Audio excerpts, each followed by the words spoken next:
quick Q&A here. I want to start doing this a lot more, answering questions I think are, well, excellent questions, and that probably maybe help you also, because these are, we all have the same sort of questions, because we all run the same programs within the mind. This is from Solar793, at Solar793. So the question is, I came across your material quite a number of years ago, and it's been of great value to me. Awesome. Something that's been on my mind quite a lot recently in my own programming are the supposed values and beliefs that were instilled into me as a child by my family. I no longer hold these beliefs consciously, but some of the learned behaviors are still with me. None of them were poor people by any stretch of the imagination. Quite the contrary, actually. But they were, as you'd say, very tight with their money and had a scarcity mindset. I've come to realize later in life that this aversion to spending money is actually very harmful and counterproductive to personal growth and, ironically, greater wealth creation. I'd love to hear your thoughts sometime on toxic austerity. Sounds like the British government over the last few decades, and scarcity mindsets. I've mostly managed to free myself from these self-imposed limitations and beliefs, but not entirely. Perhaps it could be the basis of a great future video. No pressure. I don't know if it's going to be, I'm literally going, I just read it earlier, I'm going to go off, what comes up for me naturally. Credit to Bitcoin for helping me see things in a different, better way. All the best, Rob. That last sentence, credit to Bitcoin for helping me see things in a different, better way. Yeah, if you haven't studied Bitcoin yet, I would highly recommend you do that. Even if you don't buy Bitcoin, which you will when you understand it, it will help you to understand value. When my daughter was born, I started to take value and money very seriously because I had a baby to feed. And so I remember thinking about my own beliefs around money, and I can relate very strongly to this this question in that I was brought up with very tight. One of my parents was very tight with money, and it actually made me go the other way, and I was way too generous. I just would pay for everything. So both are slightly imbalanced, but if you were brought up in the war in the UK, then you can understand there wasn't much money, and so that conditioning would happen. So there's no I'm not having a go at anyone in my family.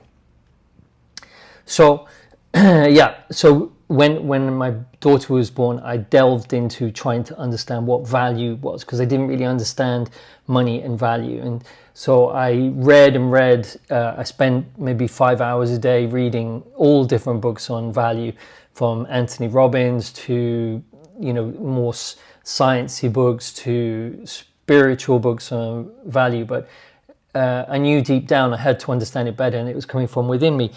And I knew that if I put enough effort in and enough energy into understanding value, then I would get the answer. It would come to me and I'd know it. And so I was on an island in Asia at a very high net wealth individual, very wealthy individual's birthday. And I sat with one of my friends who's a professional poker player investor. He's extremely smart. And I asked him, what are you into? As in, where are you putting your attention? As in, what do you think is the most valuable thing? Because if something's value, you put your attention there. If something's not valuable to you, you don't put your attention there. And he just said, Bitcoin, I'm all in. You should study it. And so my hairs went up on my arms, and I went, okay, this is what I was waiting for. It was weird. And he said, you can only hold it, this extremely valuable thing, to the level that you value yourself. And that kind of stuck with me. And I understand that the level that you value yourself is the level that you can gain value, say, in life. Now, that's a little bit more complicated in that if you're comfortable, if you're yang dominant and you're on the right side of the hamster wheel, you will be completely focused on gaining the most amount of value, because you deep down feel worthless. So a lot of my very, very wealthy guys are very wealthy, and they know how to be valuable and how to gain value. But deep down, they have extremely devaluing behaviors. Usually they have a lot of addictions that render them unable. And so there's a worthlessness there driving their deep behavior. If you're on the left, you think you're worthless. And so you spend all your time trying to gain value, but you slip back and you hold yourself at a very limited, austere level. So it's like a thermometer. Does that make sense? So I'm not saying you have to be, if you're more left, you need to open up to the right. The more right, you need to open up to more yin, yeah? But the value inside of you is what's the most important thing. So you say, I no longer share and hold these beliefs consciously. Okay, but some of the learned behaviors are still with me. Now, we could go into the theory of value, and you could look all these books on, what would it be? The deep,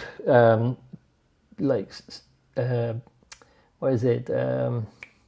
Spiral dynamics and all those Kabbalah and like follow someone. But what we're here to do is to understand ourselves and be self-sovereign. So the truth is that you'll know that you still have them because you'll be triggered. So if you see someone being tight with money, it will trigger something in you. And the key for me is to be able to see which hamster wheel relates to that behavior that you're aware of. There's something still bothers you about austerity, or it might be. So if we hold that thought for a moment, and then we go to, I've mostly managed to free myself from these self-imposed limitations and beliefs, but not entirely. Scarcity mindsets, toxic austerity. So what that means is there's a concern there that it's limiting you. So I don't know how you're set up on the wheel, but if it's a concern that it's going to limit you, then there's fear. And so if you have a fear that you won't have enough money, then that is, let's look at that, and then I'll come back to the other thing, which I've probably forgotten by now. So if there's a fear of being limited in money, so it might be it's gain or loss hamster wheel. It could be feeling unable to overcome this, or being unable to pay the bills, or unable to flourish. It could be, and I think something that inside of me tells me it's something to be looked out for you is coming back to the other thing, is this paying attention to and ignore. So when someone's tight with money, what they're doing is that they're almost paying too much attention, or a negative attention to money. Oh, I shouldn't spend that. And they're usually very aware of the money. They pay a lot of attention to it. But it's not in a positive way. They're seeing it as a negative. Spending money is a negative. They're paying. And then usually they're ignoring the benefits of spending money, or being kind to others. So there's a real focus in on being, there's a negative focus on money, right? If you're positively paying attention to money, it means that you understand all the benefits and you understand value, and then there is a neutral way of spending it. If you're not ignoring the accounts and overspending, you just know how much you have, and then you put money into what you want to pay attention to, what you feel is valuable. So there's no too tight or too abundant, too overspending or too generous. It's just a balance. Sometimes you pay, sometimes you don't. But you never feel forced to either hold on to it or over. So for me, I don't like behavior that's tight, so I'm over generous. But over generous is trying to be you're people pleasing and you feel uncomfortable with saying no. Yeah. So it's a bit here and there what I'm explaining to you, but I would say you've got to look when you're feeling, you see that tight behavior, or you see others being tight, or you want to look, what is that hamster wheel? Is it's not right, their behavior, or are they paying too much attention to the money and it's like too much negative and they're ignoring the wonderful side? Is it that they're focused on the loss and not gaining the gain of spending things, and or is it able, or is it support and letdown? So it could be that support and letdown, that when you're spending, you can spend on others, you're supporting them, and if you're tight, you're ignoring them. So that's what I would do. I would be I'm aware that there's this scarcity that I was brought up with. What bothers me about it? And I would sit very quietly and try and observe my thoughts around it.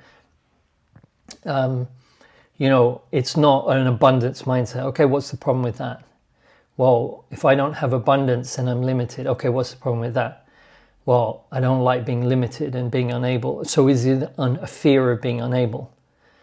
What if you didn't have Bitcoin and you were saving your money in fiat and it was just burning away? How would you feel about that? Would that make you feel scared? Why? Well, I'd be unable to control my environment. Okay, so what you're trying to do is go down, look for the discomfort, look for the really scary emotions, and that's where the gold is, because that drives the behavior. Yeah, and it's a question of observing. You can't really find it with anyone else. You just have to see what's coming up for you. So I would, it's an awesome and extremely valuable thing for you to do, is to focus on tight and generous. Where do you sit? Why? What's the problem with being tight? What's the problem with being too generous or generous? Why am I generous? Why are they tight? Just start to try and understand both sides of the play, both sides. And there's no action for you to do other than to understand, because the whole of that behavior around value and money is within you. And you just need to put the clothing on that framework to understand it. And you might find that you're tight in certain areas, or you're over generous. You're going to have both positive and negative on both sides, and you want to see the whole play. When you see the whole play, it dissolves. Okay, I hope that had some value in it. It's my first kind of question that I'm answering. I enjoy answering questions. So if anyone else would, if you have a question, I will answer back. And thanks so much for your question, and I'll talk to you guys soon. Cheers.